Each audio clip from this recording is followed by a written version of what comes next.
Hey everyone, in today's video we're going to be going over third line combat gear. Third line combat gear is also known as a rucksack, and it's basically what you need to take with you to go camping. So third line combat gear can be a standalone system in a non-combat role. It can be used just to go out camping, or it can be used as an emergency bag in case you have to evacuate your house due to something like a natural disaster. So what I'm going to do is I'm going to go ahead and take off my first and second line that I've got on underneath. But what I want you to take note of first is that everything integrates with my third line. So I have my first line, which is my belt right here. I still have access to my reloads and everything else. It's not obstructed by my rucksack. I also have my chest rig. That isn't obstructed by my rucksack either. And then underneath my ghillie hood back here, that is on my rucksack currently, is my hydration pad, which you can see my tube is coming down from the top right here.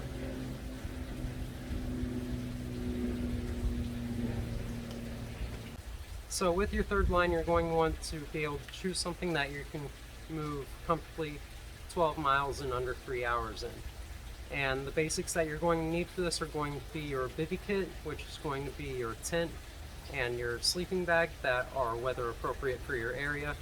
What you're also going to need is your clothing and additional layers. You're going to need food and water, and you're also going to need things like your hygiene kit and other basic amenities for you to survive for at least 3 days.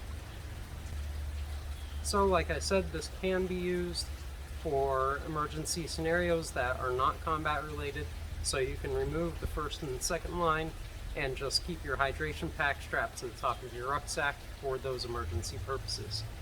There are a few items within my kit that I would only suggest that you carry in a non-combat role, such as emergency documents, and not emergency documents, but important documents that you want to have duplicates of, seeds if it's really dire emergency,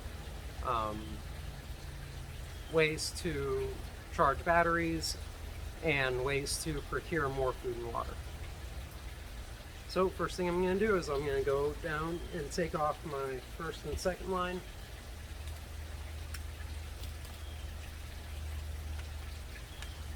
Now, as you can see, everything integrates seamlessly, just like it does like if I was just wearing my hydration pack. I just have this strapped across the front. Of course, when you're wearing a rucksack, you want to go forward and tighten your straps all the way down the sides. You want to wear your waist strap as well as your chest strap, and you want them compressed as far down as you can. You also want to make sure that if there are adjustable positions for your strap, that they are properly set up, as well as knowing how to pack your pack really matters. You want to have the heaviest items close to the center of your back and as close to your back as possible. That way you can more easily center the weight over you. You don't want heavy items dangling around way off the back of your pack and throwing you off balance and tipping you back. You just want to be able to have a nice forward posture without feeling like you're hunched over, if that makes sense.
So here we are with the pack itself. Right now I just have some of my second line special equipment strapped onto it, just as an example of how you can integrate it into it. But if this is a non-combat related bag, some of these items may not apply to it.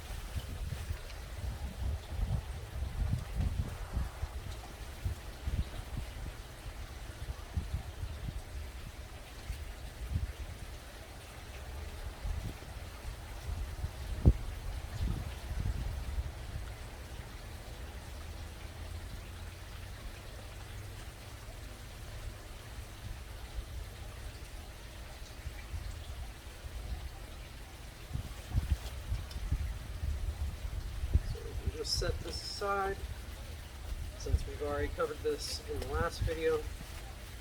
I've also got my spotting scope just tucked into one of the side pouches here and covered up with my rain, what is it called? Rain cover that's built into my pack. So whenever you're traveling, I don't tend to keep things I need in an emergency scenario within my pack. As in, if I'm getting shot at, there's nothing that I'm going to get out of this bag that's going to get me out of that scenario or save me from that. In fact, when you do get contact, if you do, first thing that you want to do is just drop your rucksack and get behind cover and start returning fire. So I usually keep my rain cover over it, just in case.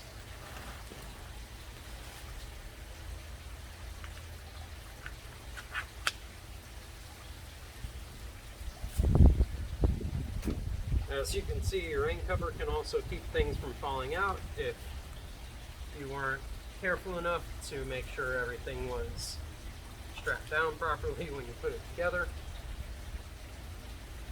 Put this back on here.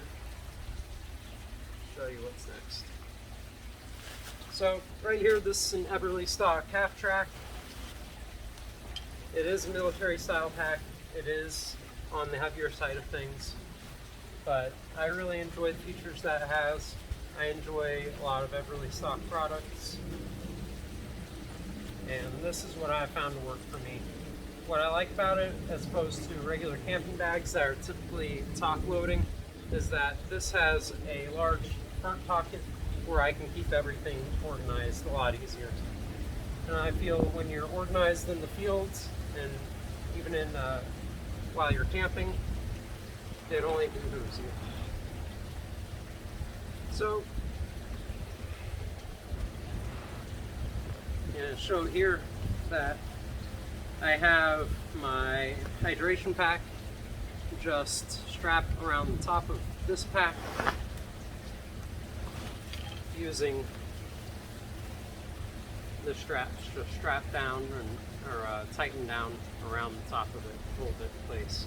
And this allows me to grab my hydration hose while on the move without having to take everything out of my hydration pack and integrate it within this pack.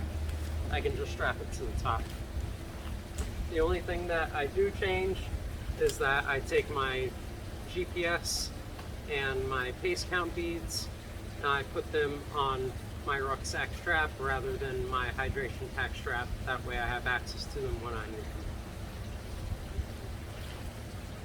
So over the top here, I just keep my outer layer jacket, which is a hoodie from Under Armour. I also keep my top rain shell, which is just a regular North Face rain shell, on the top for quick access. Strap to the outside. Now coming to the front, I keep my medical pouch in the front with it marked so that it's just easy access. The only thing that I may need in an emergency is this right here. That's going to save life. So this should be outside of your pack, very visible and easy to access. What this is an Everly stock, I think it's called an ND tack, and what it has is just this little buckle right here, and you can rip this off and take it to wherever you need it, rather than having to bring the whole pack with you to access all your medical gear.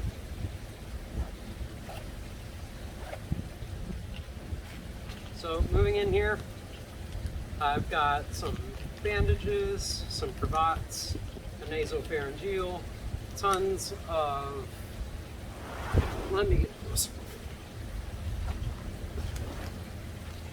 So tons of rehydration salts, some moleskin, which come in handy when you're carrying heavy loads and your feet get all torn up. You can treat your feet once you get there. Also, the risk of dehydration is also more prevalent when you're on the move with heavy equipment. I like to keep the basic medications that are going to help you in your downtime when you're not feeling well. I like to keep some stomach relief, over-the-counter medication, and then I keep some Benadryl for allergic reactions, and then I keep some headache or pain medication as well. I've got some extra gauze in here, medical tape, small bandages and alcohol pads, as well as Neosporin for insect bites and burns, as well as a triple antibiotic ointment. There is a few pieces more of medical kit within the bag, such as a SAM splint and a roll of ACE bandage, just in case someone gets a break or something else like that where they need a splint. Then I've got a extra tourniquet right on the outside here for quick access, and then my Sharpie on the other side. So I'll set that aside.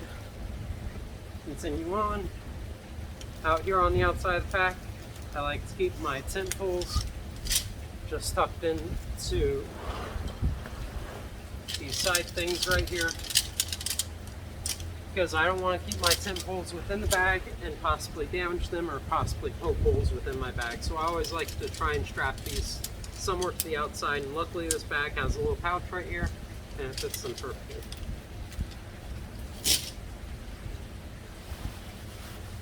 What I've got right here is a dry bag.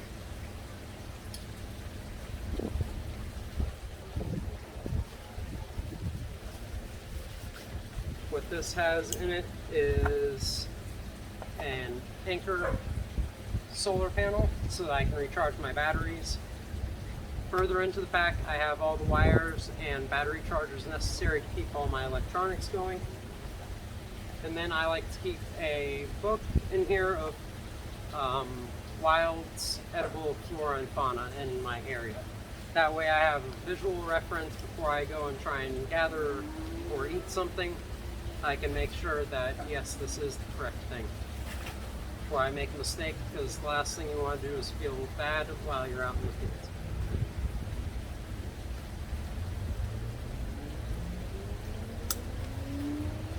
So this just stays in the outer pouch. It's kind of padded right here, so I like to keep it on the outside. It just slips in right there, keeps it in place.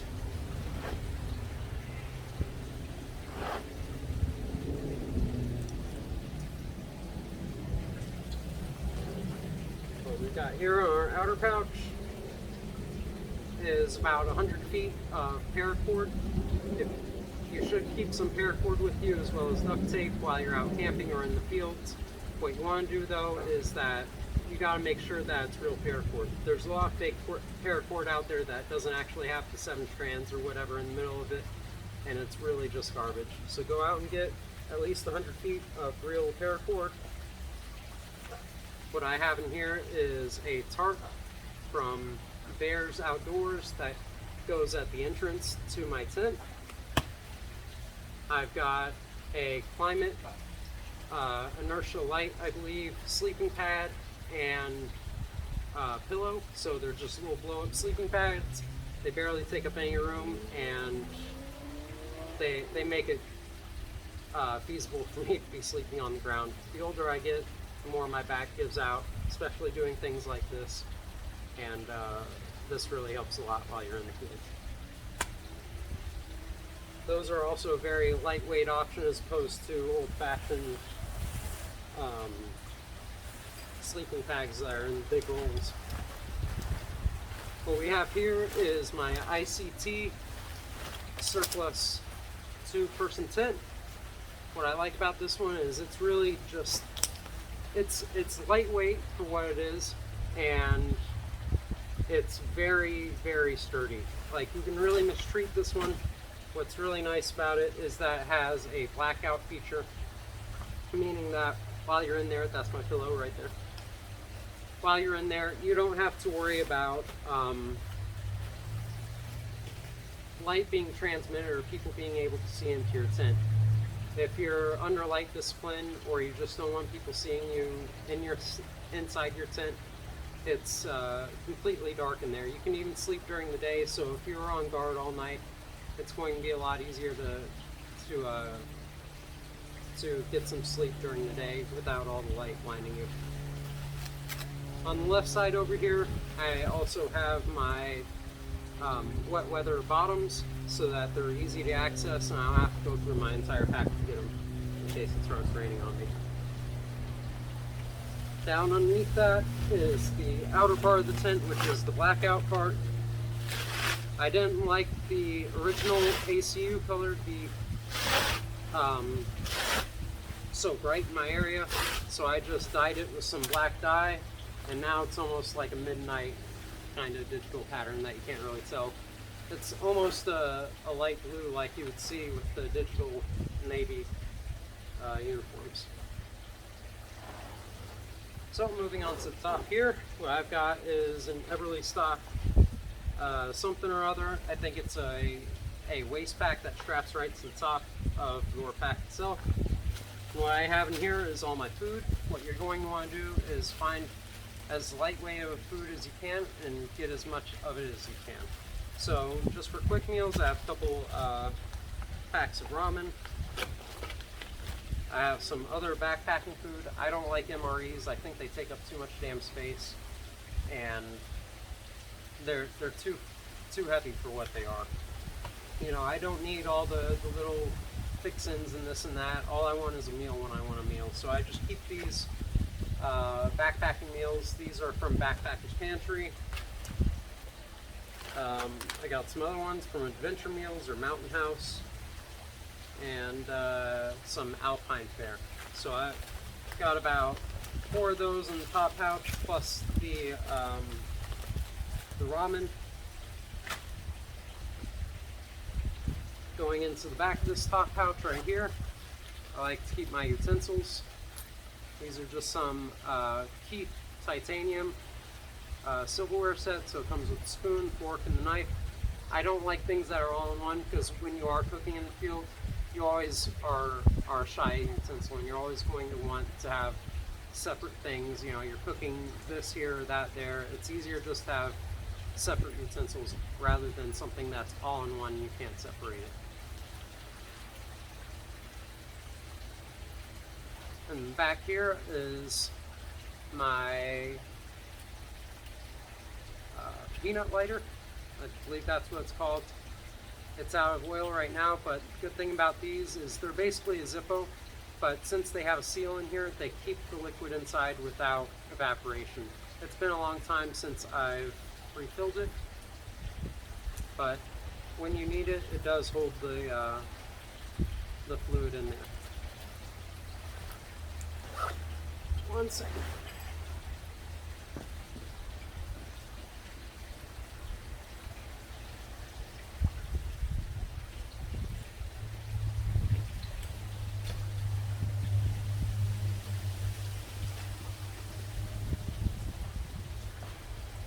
What I forgot to mention in the front of my first aid pack, just because it's convenient and I have this little side pocket, I like to keep my Zippo fluid to fuel my lighter just tucked into this little outer pocket.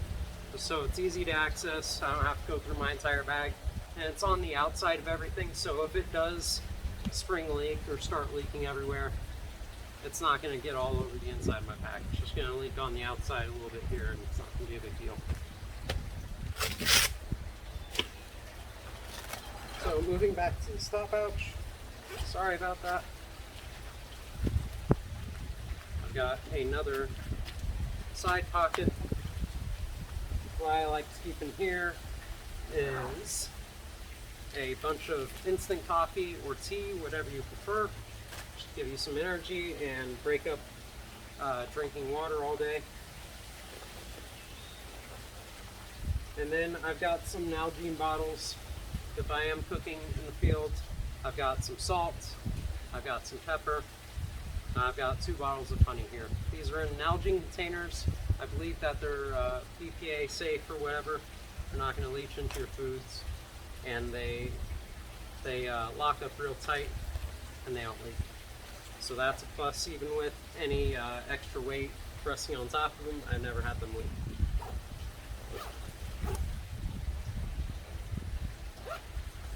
So that's it for the top of this. This can also come off of the pack itself, and then you can wear it as a waist pack because it has these straps that come out right here. So you could actually use this pack in the field if you're going out hunting small game or gathering different things. You could empty this out, wear it as a waist pack, and use it to gather materials. Or food, I should say. So right underneath that, on the pack itself, what I keep here is some extra food. I also keep my gator neck and my hat so that they're easy to access when I need them. What I also keep is my weapons cleaning kit in the top here. What this consists of is I've got all in a Ziploc bag because you don't want nasty oiled feet getting around inside your bag. So what this consists of is a very simple kit for me to clean my stuff. It's basically just a bandana as a rag, and I've got some boar snakes here with some oil.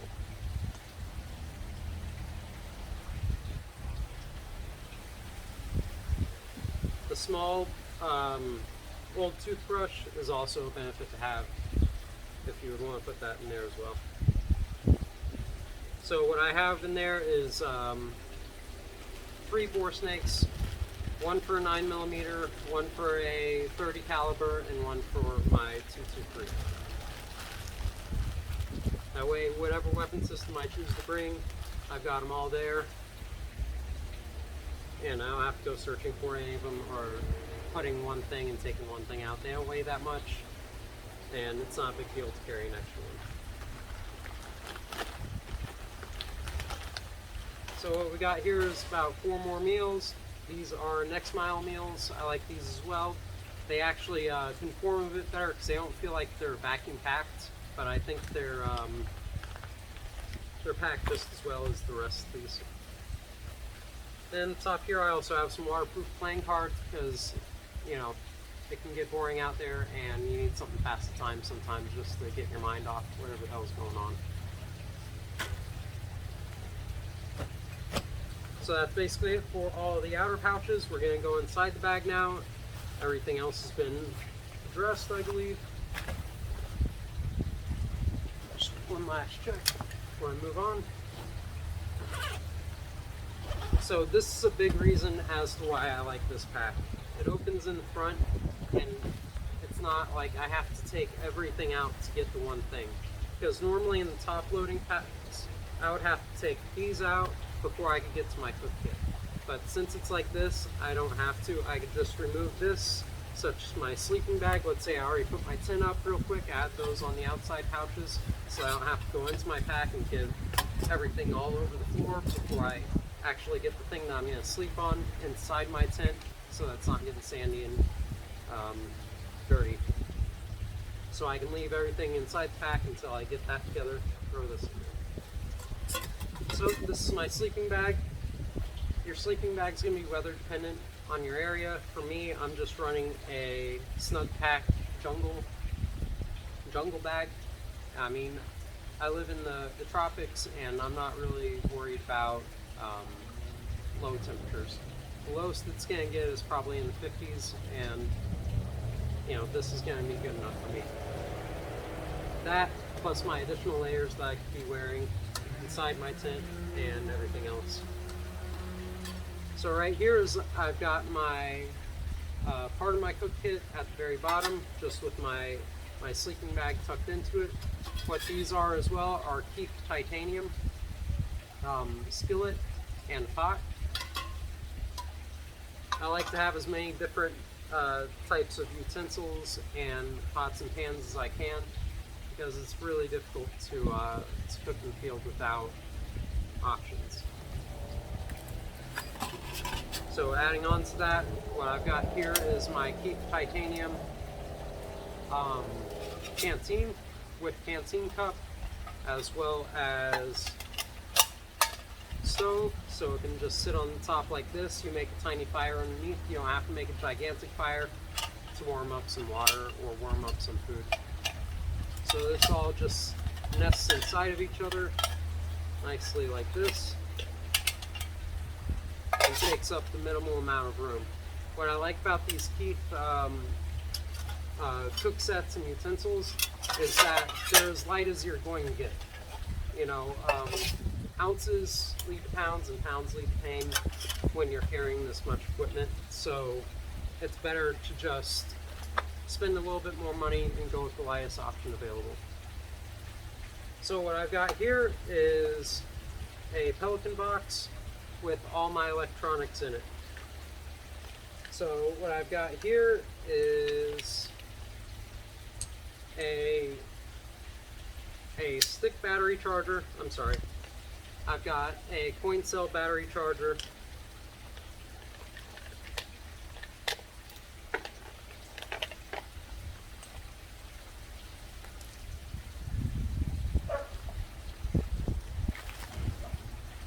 And I've got my Baofeng radio charger. Now, inside here as well is my Anchor battery bank, so I can charge this throughout the day, and then I can use this to charge any of these other batteries. I've also got all the wires and connections in here that I need to power all of these different chargers. I've also got spare rechargeable batteries for each of my pieces of equipment.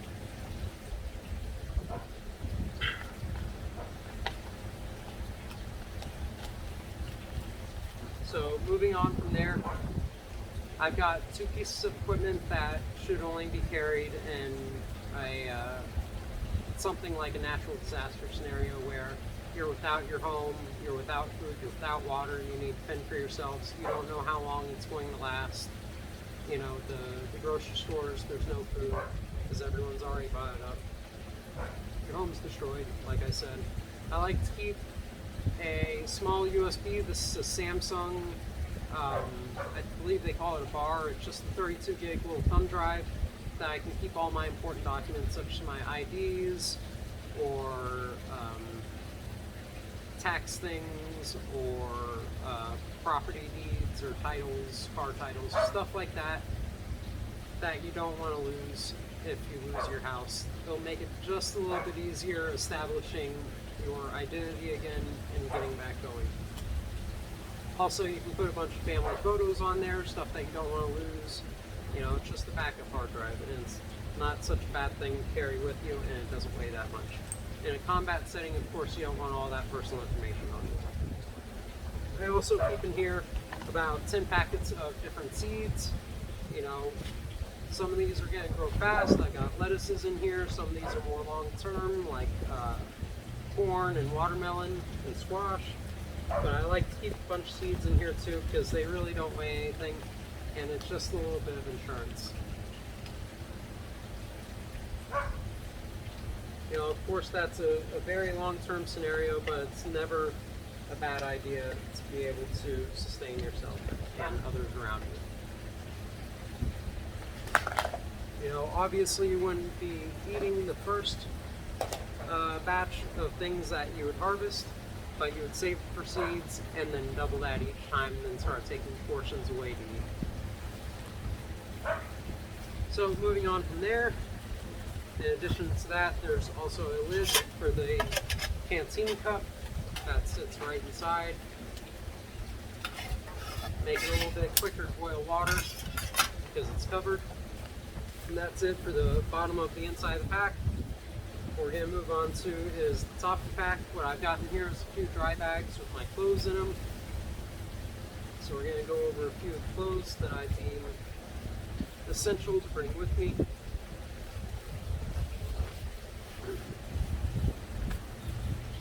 You know, we've already gone through our outer cold layer, which was my hoodie. We've gone through my outer rain shell, top and bottom. And right now, some of the most important extra clothes that you're going to bring are socks and underwear. You want to change your socks as often as you can and clean them as often as you can, and like set them out in the sun. What you want to also get is antimicrobial boot socks. You don't want just any old socks, you want antimicrobial ones. So I keep 3 pairs of socks. I keep 4 pairs of antimicrobial underwear. My socks and my underwear are both Under Armour. I keep a bikini top and bottom. If you're a guy, you get some swim trunks or whatever, just in case, you know, you have a natural body of water, you want to go for a swim, clean up, do whatever you need to do, and you don't want to be naked out there. I've also got my sleeping clothes or my workout clothes, which is just soapy top and bottoms, some Ranger panties, and a sports bra. And moving on from my undergarments,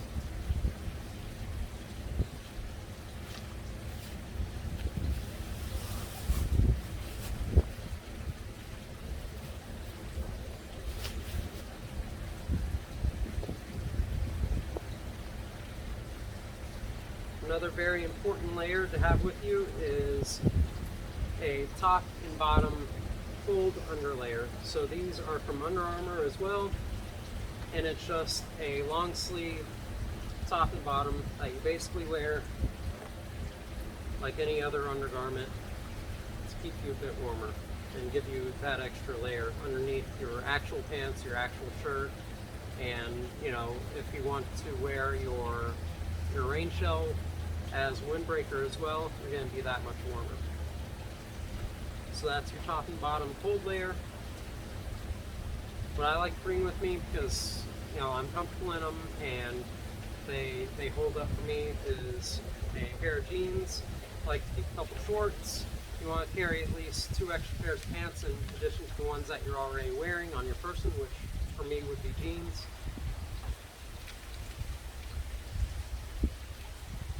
And then I carry just 3 extra t-shirts, just in addition to my 3 extra pairs of pants or bottoms.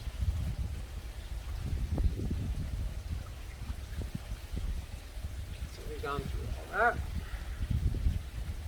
This right here is another dry bag I like to keep my toiletries in. So I've got a very simple toiletry kit that I can take with me when I'm going to bathe or do my business out in the woods. I've got some toilet paper that I've taken the inner roll out and I put it in a little Ziploc bag. I've got a small chamois or towel just to dry myself off. It's not too big, it's just enough to kind of get me dried down. And if I'm out in the open, you know, you tend to dry off pretty easily anyway. What I've got here is another Ziploc bag with my soap bar in it.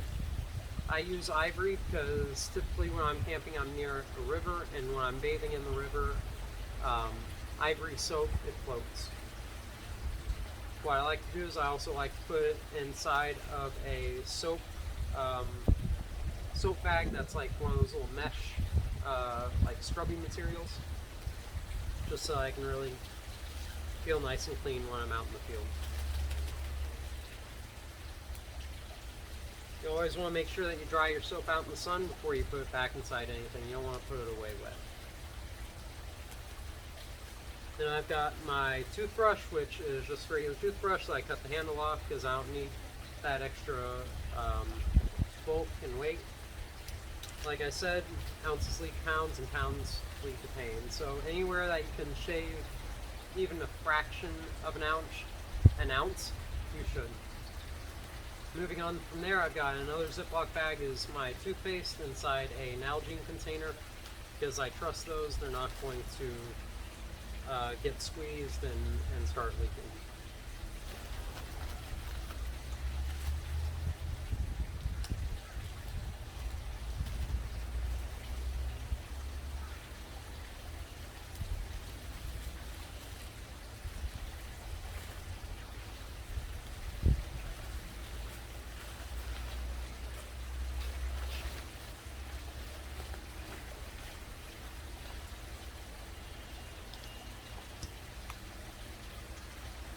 So moving behind here,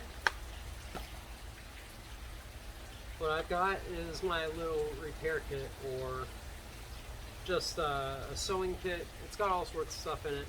It's just a bunch of miscellaneous stuff that I don't want flailing around in my bag. Like, I've got a small roll of duct tape here that I just took a little plastic rod and wrapped some duct tape around for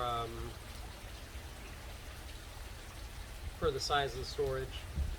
I like to keep my razor in here just because it protects it from being crushed elsewhere. I've got a small tube of super glue. I've got some seam sealer for my tent and for my inflatable pad and pillow. I've got several extra wicks and flints for my Zippo style lighter. Got some floss. I've got a small signal mirror that I can use for hygiene purposes as well. I've got a spool of regular thread.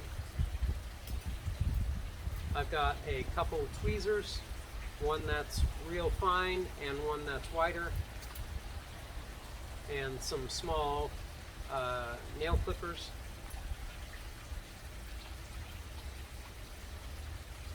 Also some patches for my inflatable sleep systems.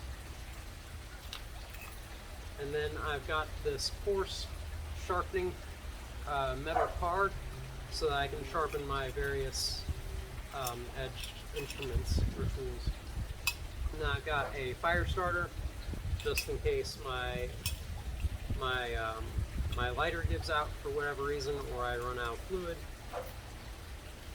I've also got my sewing kit, which is just a bunch of needles I taped inside a little piece of duct tape, and then a bunch of bobby pins and whatever else. I've also got some zip ties in here for other little administrative tasks and repair jobs.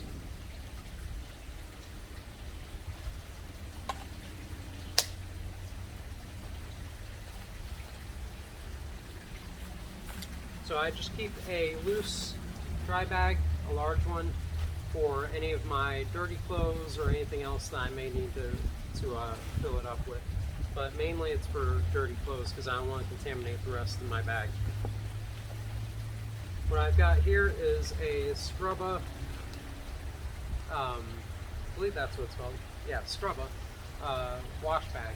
So what you can do with this, you can take a little bit of your soap, throw it in there, like cut a little piece off, throw your clothes in here, put some water in, and it's got these ridged inner things that kind of act like a washboard, and you just sit there and you can wash your clothes in the field a lot easier. It's not essential, but it's something that I like. I think that hygiene is extremely important. I think we've all become aware of that recently. So just having that can take you that much farther in the field. In addition, a good friend of mine brought up that you should carry basically a COVID kit in any of your bags or vehicles at this point, which is going to include, you know, extra masks, gloves, hand sanitizer. Right now I don't have it in here, but trust that I will. So what I keep back here, tucked back here, is a SAM splint, like I mentioned earlier. And I have an additional way to sharpen my finer edged tools. This is a ceramic sharpening rod. And I just have that tucked in right behind here.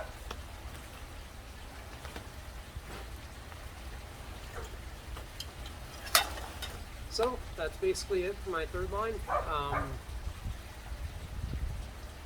You know, it's very subjective, your third line. You're going to have to bring what makes you comfortable. If a full-size sleeping pad makes you comfortable, that's what you gotta bring.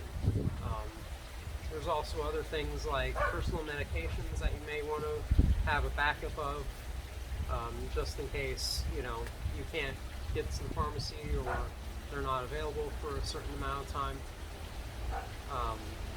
Just anything that you can think of for an emergency scenario. Of course, I'm running a first and second line, and this is, you know, usually for combat roles. But you can take things off of my first and second line, such as, you know, your headlamp, and put that in there.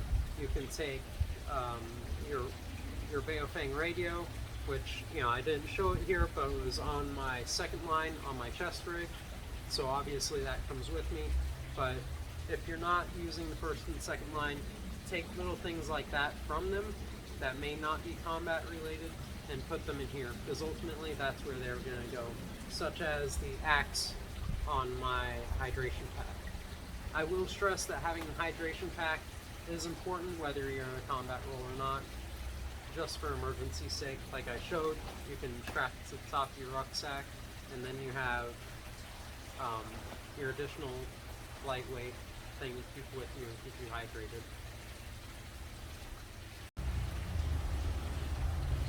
So one last thing that I want to talk about is the concept of fourth line. I'm not going to go over it personally because I don't want to get into my vehicles or my house too much. But fourth line is basically transportation and shelter, or access to networks of people for support.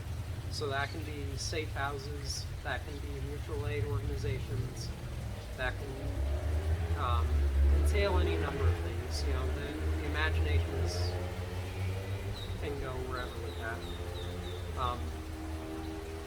But if you have these basic things, you should be able to make it on your own for at least a short period of time and not be left without. Or if you just like to go camping, this is also a great idea to have.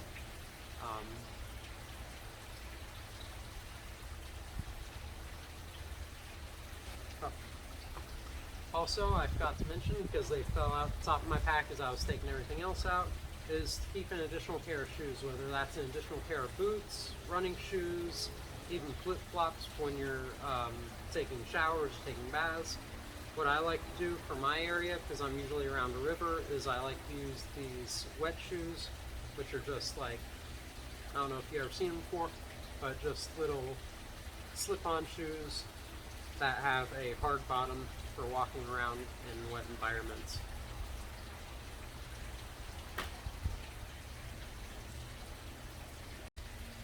Now, in addition to things that you could take off your first and second line, things like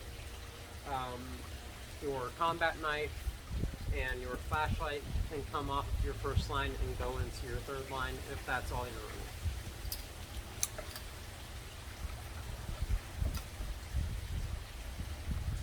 And if you are running your first and second line, if you're running special equipment, like for example, I was running my long-range rifle setup, but if you notice, I wasn't using my tripod because the weight just doesn't allow. You need to know what your maximum amount that you can carry comfortably is and don't exceed it. Don't try and carry just that little extra bit more if you really can't.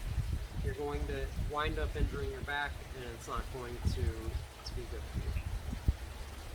For example, if you're running a breacher rule, you're probably not going to be able to carry your bolt cutters, demo hammer, and crowbar. You might just be able to carry your crowbar or your bolt cutters. And when you are on long ruck march type movements where you're moving with a third line, you should always have a support vehicle that can carry additional equipment, food, and supplies. So, let me show you one last thing I just thought of. I forgot to mention it in the other video, but this Everly stock mini knee pack also has a bird bag built into it, just like this one has a rain cover built into it, and it just comes out the bottom here. So let's say you are trying to go gather food or gather firewood or whatever, you can just take your hydration pack, you can take this top waist pack and bring it with you to gather additional resources.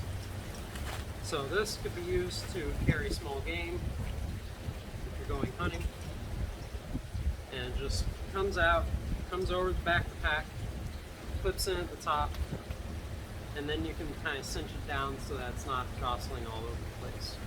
But I just think that's a really cool feature for a bag to have. Gives you a little extra storage space if you need it.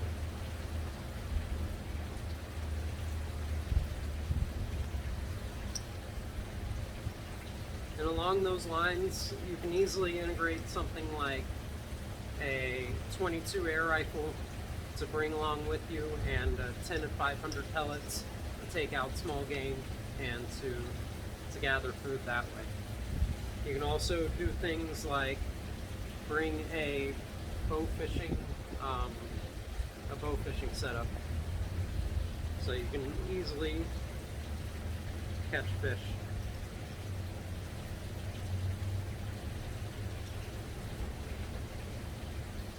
Every time I've ever brought a fishing rod out camping with me, I've never been able to catch a fish on the spot and feed myself that day.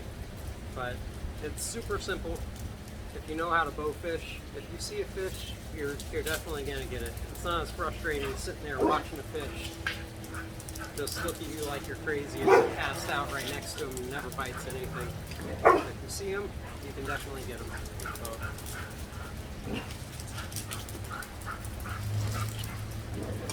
So since I have this pack a little tight, of course it's a little bit harder to pack this back in here. Wrestling with it.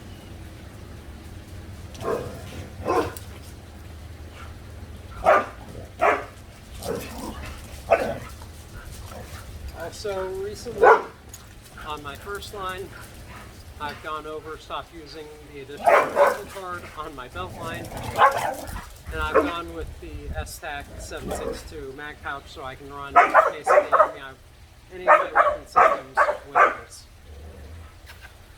Please. Thank you.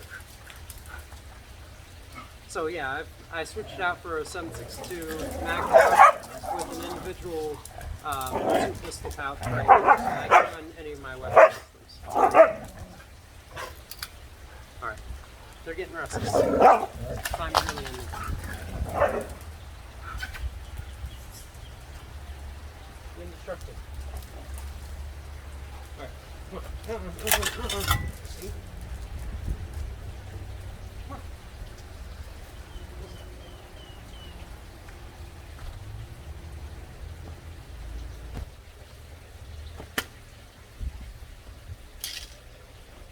So I realize I should show how I pack my bag, because that might be important, and how I get it all back there.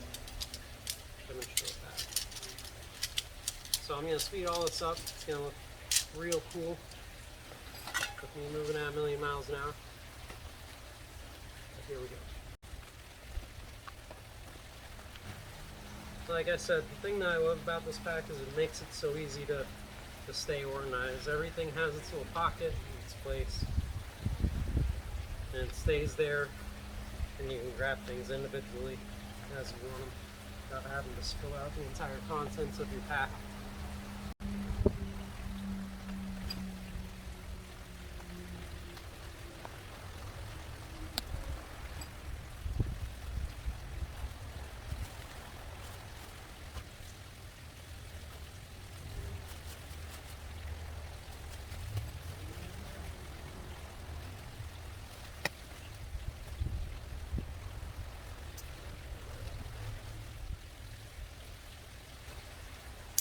So I forgot to mention that these dry bags I use, you can get like 3 of them per pack, and they're like super cheap at Walmart, probably like $5 probably.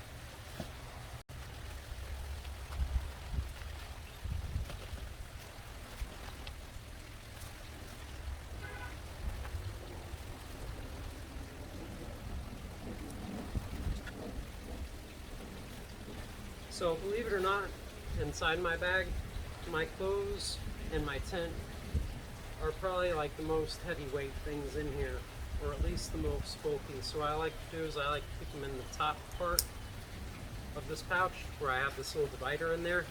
That way it keeps it nice and high and center on my back.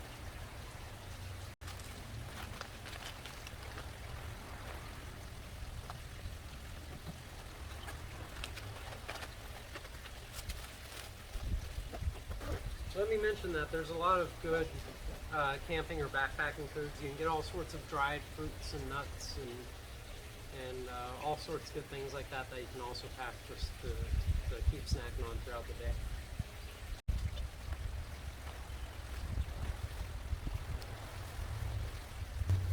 There are also compression bags that you can get. For me, I'm not really cutting the space in my pack too close, so I don't typically worry about compression packs. And with things like with my clothes, it's really not getting them cinched down that much more than me just doing what I just did, where I kind of push the air out of it and push it all down to the bottom and wrap it up.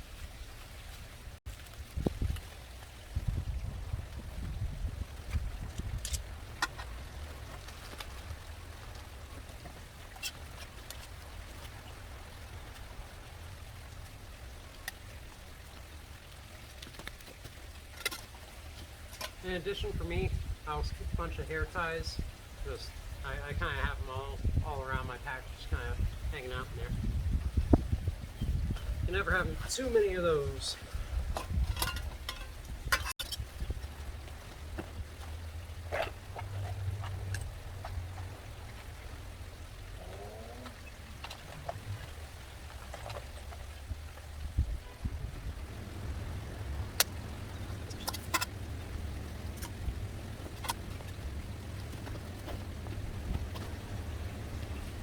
And there are things like when you're shopping for a tent, and they give you the listed weight, take that with a grain of salt, because there's several things with every tent that you can easily subtract from, like the bags that they're kept in, or maybe a few tent poles. I don't carry tent poles because, you know, where I'm at, I can usually just fashion poles myself out of sticks.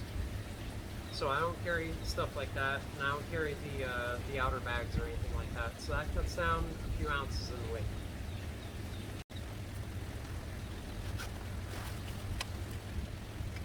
Your mileage may vary with that, and for more camping style bags, like hiking bags, you're probably going to want to keep that because you're going to be saving weight with a hiking style bag anyway. With these military style bags, they're a lot of weight in and of themselves. I'm sure this pack weighs a few pounds in and of itself. But it also gives me the option of having dedicated pouches just like this on the side for things like my tent and other Vivi equipment.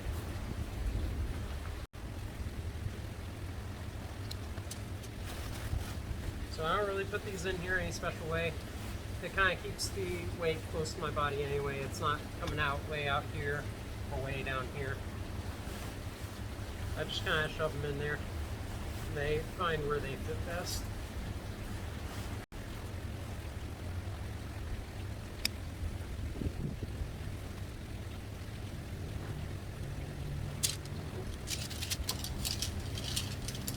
If I said pinholes earlier, I meant tent stakes.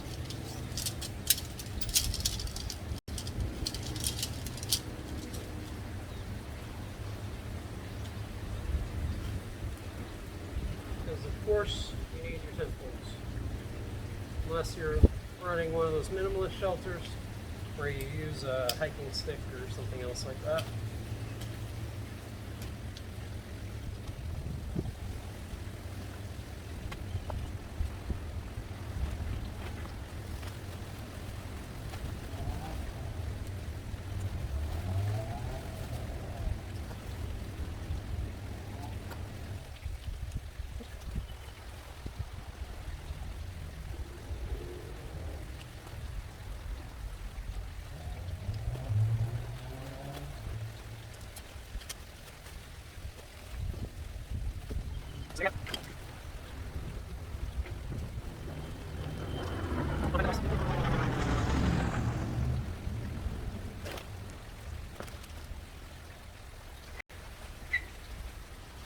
So what I like to do is I like to put on my strong shoulder first, and I keep my other strap really loosened so I can get my arm in there.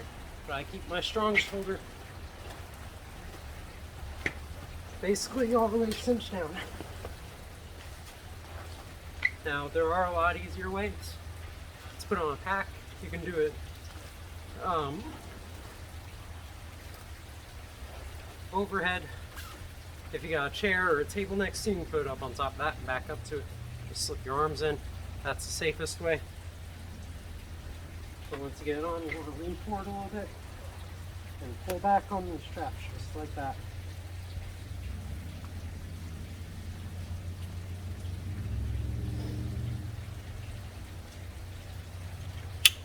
Waist strap. And it's always going to feel funky if you don't put your chest strap on.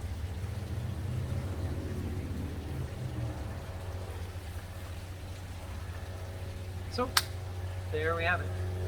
Let's do a lot of balance. There we go.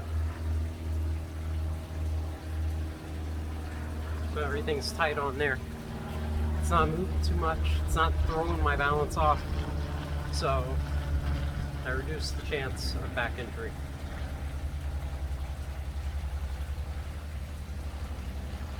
The general rule of thumb is you want about a 35-pound ruck pack or a rucksack.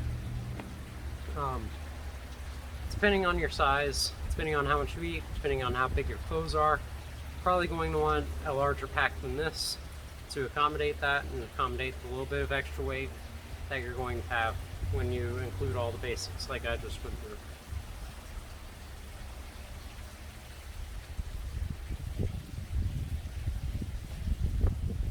So I've set it up so I got everything where I need it. Got my face beads. Got my GPS where I want it. Got my hydration tube just right here. Well, actually, usually I got it on the other side, but the side works just fine because it's kind of up and high enough to where I can still shoulder a rifle with the bead. So that's it. Let me know if you got any questions.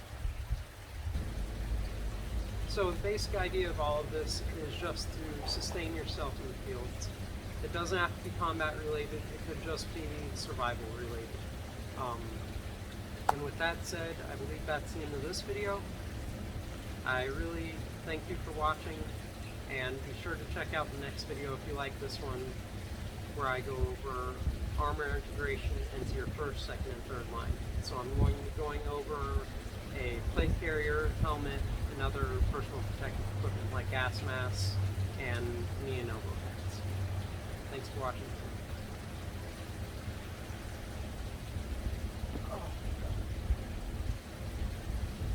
My legs fell asleep.